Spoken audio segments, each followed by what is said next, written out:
पुराणों के अनुसार गजासुर नाम का एक असुर हुआ करता था जो महिषासुर का पुत्र था।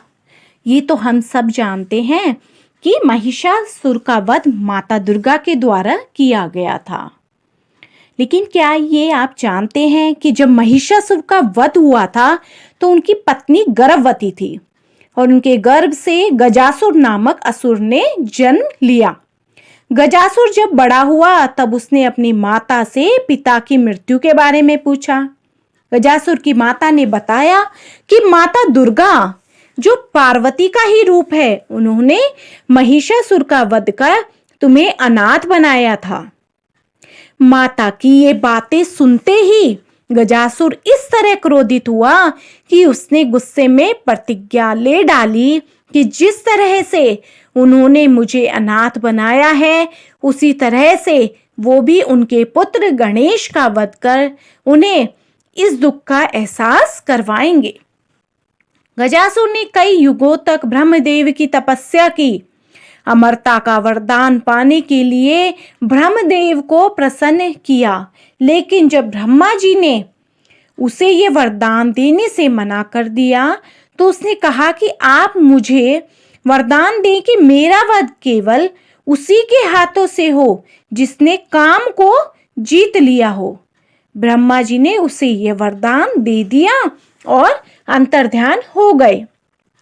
गजासुर ने वरदान पाने के बाद सृष्टि पर उत्पात मचाना शुरू कर दिया। गजासुर ये जानता था कि गणेश को मारना इतना आसान नहीं है। उसने इस बारे में सोचा और एक दिन राम भक्त का स्वांग रच महाबली हनुमान की तपस्या शुरू कर दी।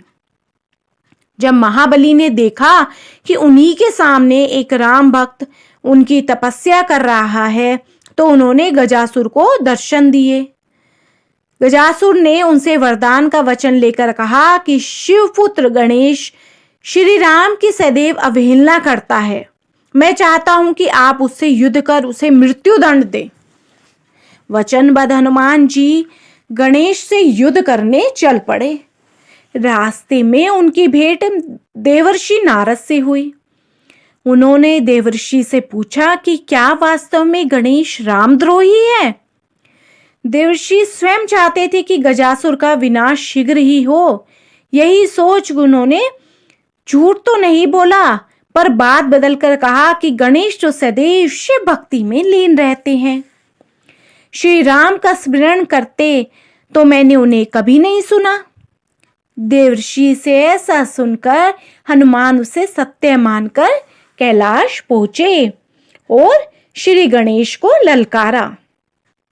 देवर्षि सब जानते थे, इसलिए वो माता पार्वती के पास पहुंचे और उन्हें बताया कि कैसे हनुमान आपके पुत्र गणेश से युद्ध करने कैलाश गए हैं। ये सुनकर माता पार्वती महादेव के साथ उस युद्ध को रोकने के लिए चल दी। इस सब पर पहले से ही गजासुर की नजर थी। उसने उनका मार्ग रोका और हंसते हुए कहा कि हे देवी, जिस प्रकार तुम्हारे कारण मैं अपने पिता के लिए तड़पा हूं, तुम भी आज अपने पुत्र के लिए तड़पोगी। महादेव इस बात से क्रोधित होकर गजासुर का वध करने के लिए प्रकट हो गए। अब हनुमान जी अपने पंचमुखी स्वरूप के साथ गणेश जी से युद्ध करने लगे। दोनों अनजाने में एक दूसरे से इस तरह लड़ रहे थे कि कोई पीछे हटने को तैयार न था।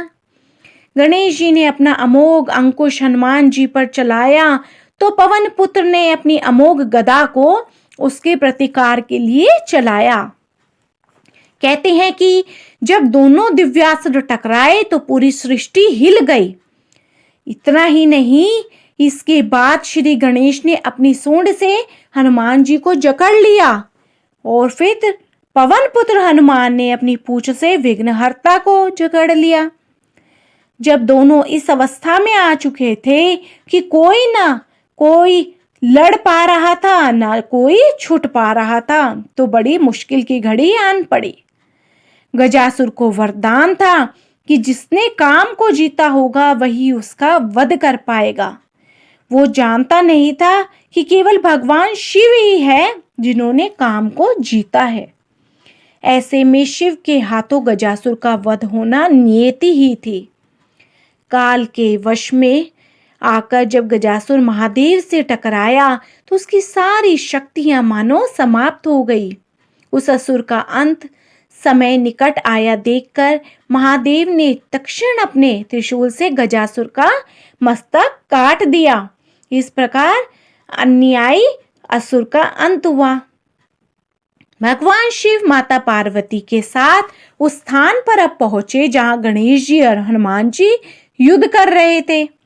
महादेव ने उन दोनों को एक दूसरे से मुक्त कराया और समझा बुझाकर युद्ध को शांत करवाया।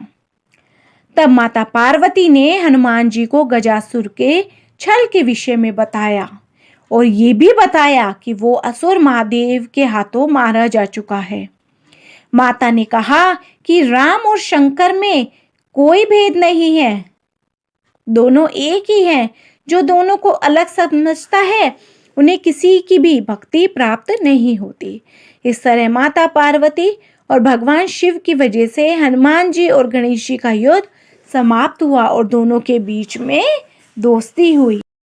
तो बोलो बाबा हनुमान की जय, गणेश जी भगवान की जय, शिव जी भगवान की जय, माँ पार्वती की जय। तो फ्रेंड्स, आपको मेरी ये वीडियो पसंद आई हो तो मेरी वीडियो को ज़्यादा से ज़्यादा लाइक, शेयर एंड सब्सक्राइब कीजिए।